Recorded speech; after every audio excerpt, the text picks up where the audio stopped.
For 60 years, humanity has pointed its ears to the sky. We have built massive radio telescopes scanning billions of frequencies, hoping to hear a whisper, a hum, a pattern, anything that would tell us we are not alone in the dark. We call this the Great Silence, and for decades, the silence has been absolute. But perhaps we have been listening for the wrong thing. While we waited for a radio signal, the universe may have been sending us something else entirely. Not a sound, but a package. In the span of just a few years, our solar system, our cosmic backyard, has been pierced by visitors from the deep void. First came Oumuamua, then came Borisov, and now we face the third and perhaps the most confusing visitor of them all, 3I/Atlas. To the casual observer, it is a rock. To the skeptic, it is a comet. But to those who are looking at the raw data, 3I/Atlas represents a crack in our understanding of reality. It moves in ways that gravity alone cannot explain. It survives conditions that should have destroyed it. Today, we are going to strip away the headlines and dive into the physics. We're going to explore the terrifying possibility that the Great Silence is over.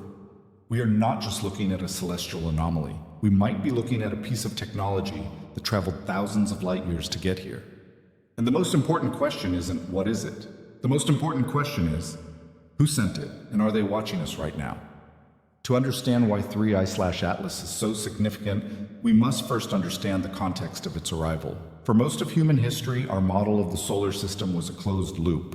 Planets, asteroids, and comets orbited the sun, trapped in a gravitational dance that has lasted for 4 billion years. Everything we saw belonged here. That illusion of isolation shattered in October 2017. That was when the Pan-STARRS telescope in Hawaii detected a streak of light moving so fast that it defied the gravitational pull of the sun. It was named Oumuamua, Hawaiian for scout. Oumuamua was unlike anything we had ever seen. It wasn't round. It was elongated, shaped like a cigar or a flat pancake, tumbling end over end. It had no tail, no coma, no gas release visible to our telescopes. Yet, as it moved away from the sun, it accelerated. This was the first red flag. In physics, objects don't just speed up unless a force acts upon them. For a comet, that force is usually outgassing, ice turning to steam and acting like a rocket thruster. But Oumuamua had no visible gas. It was a silent engine. The scientific community was divided. Was it a hydrogen iceberg, a dust bunny? Or was it, as some physicists suggested, a light sail pushed by sunlight? Before we could answer, it vanished into the dark. 2 years later, in 2019, came the second visitor, 2I/Borisov. This one was comforting. It looked like a comet. It acted like a comet. It had a tail. It reassured astronomers that Oumuamua was just a freak accident, a one-off oddity. But the universe has a way of challenging our comfort. Just as we began to relax, the third visitor appeared, 3I/Atlas. And this object would combine the most confusing aspects of its predecessors into a mystery that defies classification. 3I/Atlas was discovered by the Asteroid Terrestrial Impact Last Alert System. Unlike Oumuamua, which looked like a piece of dry rock, 3I/Atlas appeared, at least superficially, to be a comet. It had a coma. It had a faint tail. It seemed to fit the standard model of an icy body entering the inner solar system, heating up and releasing gas. But as astronomers tracked its trajectory, the numbers started to drift. In celestial mechanics, gravity is the king. If you know the mass of the sun and the speed of an object, you can predict its path with extreme precision. We can land a probe on an asteroid millions of miles away because gravity is predictable, but 3I/Atlas was not following the script. It was exhibiting what scientists call non-gravitational acceleration. Put simply, something was pushing it. Now, for a normal comet, this is expected. The rocket effect of evaporating ice pushes the comet nucleus. But here is where the mystery deepens. The amount of acceleration 3I/Atlas displayed was disproportionate to the amount of gas it was releasing. The visible outgassing was too weak to account for the massive push it was receiving. Imagine seeing a car accelerating on a highway. You expect to see the wheels turning or the engine roaring. But if you saw a car sliding uphill with its engine off, You would have to conclude that some invisible force, perhaps a magnetic field or a tow rope, was pulling it. With 3I/Atlas, we faced a similar paradox. The physics implies that the object is either incredibly light, far lighter than any natural rock structure could be, or it has a propulsion method we do not see. This brings us back to the artificial hypothesis. If nature cannot explain the movement, we must look at engineering. Consider the solar sail concept again. A solar sail is a spacecraft that uses the pressure of photons, particles of light from the sun, to push itself forward, much like wind pushes a sailboat. For this to work, the object needs to be incredibly thin and lightweight. A solid rock is too heavy. The sunlight would just bounce off. But a thin, manufactured membrane? That would catch the light and accelerate exactly the way 3I/Atlas did. If 3I/Atlas is indeed a piece of technology, its disguise is perfect. The coma of dust surrounding it could be a natural accumulation of space debris gathered over millions of years of travel, hiding the metallic structure underneath. Or it could be intentional camouflage. Let's conduct a thought experiment. If we, humanity, wanted to explore a distant star system, how would we do it? We wouldn't send a massive ship with a human crew. It takes too long and costs too much energy. We would send probes, small, autonomous, and numerous. We would likely use von Neumann probes, self-replicating machines. Or perhaps we would send millions of tiny sensors scattered like dandelion seeds on the cosmic wind, hoping that one or two of them would drift into a habitable system. If 3I/Atlas is a probe, what is it doing? There are two types of behavior a probe might exhibit. The first is passive collection. It simply flies through, records data, magnetic fields, planetary positions, radio frequencies, and stores it for later transmission. This fits the profile of a flyby mission. The second and more alarming possibility is active maneuvering. The non-gravitational acceleration we observed occurred as it passed closest to the sun. This is the exact point where a spacecraft would perform a gravity assist or a course correction to slingshot itself toward its next target. Is it a coincidence that this object adjusted its speed exactly when it was deep within our gravity well? Or was that a programmed maneuver? We also have to consider the survivability of the object. Comets are fragile. As they get close to the sun, the heat usually causes them to break apart. We have seen countless comets disintegrate, yet 3I/Atlas, despite its volatile behavior, maintained its structural integrity long enough to exit the danger zone. This suggests a material strength that exceeds typical loosely bound piles of ice and dust. It suggests a solid core, maybe even a metallic hull. The skepticism from the scientific community is healthy. Extraordinary claims require extraordinary evidence, but we must also be wary of the streetlight effect, looking for keys only under the streetlight because that's where the light is. We look for biological life that looks like us. We look for radio signals that sound like ours. But a civilization a billion years older than us would not use radio. They would use directed energy. They would use physical probes. They would use technology indistinguishable from magic, or in this case, indistinguishable from a comet.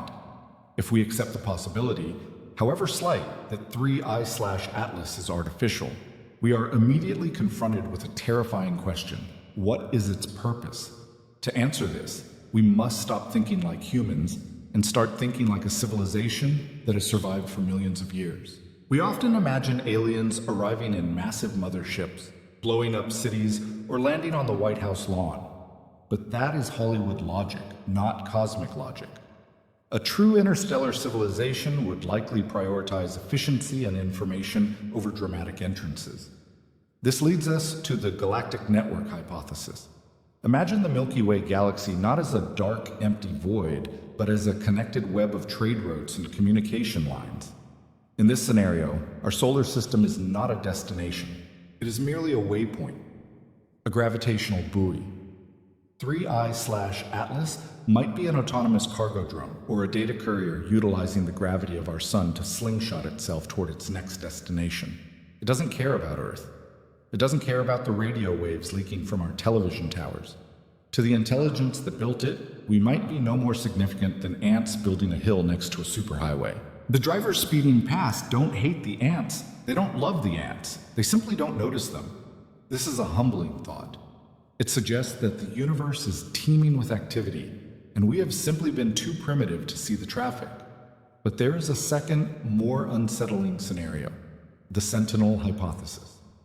In 1960, physicist Ronald Bracewell proposed that advanced civilizations wouldn't use radio waves to search for life. Radio signals weaken over distance and take light years to travel. Instead, they would send Bracewell probes, autonomous machines designed to sit in a solar system and wait. They would wait for millions of years, powered down, drifting silently. They would wait until the local life forms evolved enough to discover electricity, split the atom, or emit radio waves. Once a certain technological threshold is crossed, the probe wakes up. Is it a coincidence that we are detecting these objects now, just as humanity is beginning to expand into space? Just as our digital noise is becoming loud enough to be heard across the sector? If 3I/Atlas is a sentinel, then its recent maneuver near the sun might not have been a random gravity assist. It might have been a scan. It dipped into the inner solar system, tasted the solar wind, analyzed the planetary atmospheres, and is now heading back out into the deep dark to transmit its findings. If this is true, then the message has already been sent.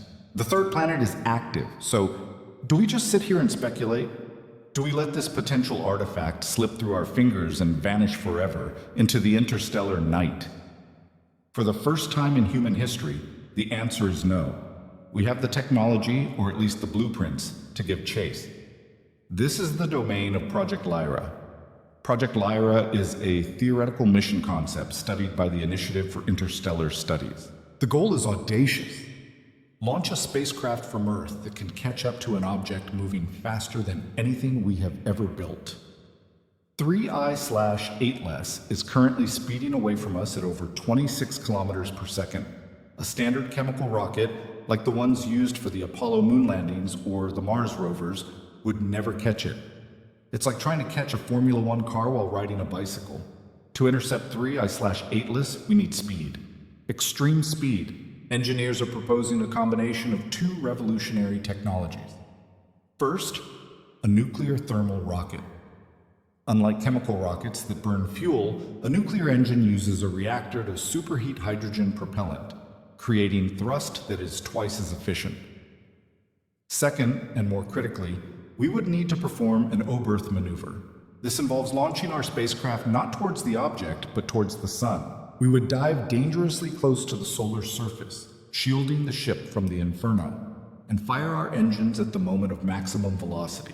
This uses the sun's massive gravity well as a catapult, flinging the probe out at speeds exceeding 100 kilometers per second. If we launched in the early 2030s, we could catch up to 3I/Atlas by the year 2050. Imagine that moment. The year is 2050. A human-built probe, battered by 20 years of travel, finally matches velocity with the intruder. Cameras power on. LiDAR scanners sweep the surface. What would we see? If it is a rock, we will see a craggy, ice-scarred surface, and we will learn valuable lessons about the geology of other star systems. But what if the cameras reveal smooth metal? What if they reveal a geometric structure? What if we see an antenna pointed back at the stars? Such a discovery would be the single most important moment in human history. It would instantly unify our species. It would answer the oldest question we have ever asked, and it would trigger a technological revolution as we attempt to understand and reverse engineer what we have found. As 3I/Atlas fades into the darkness, carrying its secrets with it, it leaves us with a choice. We can choose to ignore the anomalies. We can choose to stay safely within the comfort of our atmosphere, telling ourselves that we are the only intelligent minds in the universe. It is a safe belief. It is a comforting belief. Or we can choose to accept the challenge. The universe is not a static painting. It is a dynamic, crowded, and perhaps dangerous arena. 3I/8LESS, Oumuamua, and the visitors yet to come are serving as wake-up calls. They are telling us that the ocean of space is navigable, and others are already sailing it. The Great Filter Theory suggests that civilizations often destroy themselves before they can master interstellar travel. Perhaps that is the test. To survive, a species must stop fighting itself and start looking up. Whether 3i/Atlas is a glitch in nature or a message from the future, it has already changed us. It has forced us to look at the night sky not as a ceiling, but as a frontier. The visitor is leaving, but the race to catch it has just begun. And now, I turn the question over to you. If we catch 3i/Atlas in 2050 and we find a door on its surface, should we open it? Or are some things better left unknown? Let me know your thoughts in the comments below.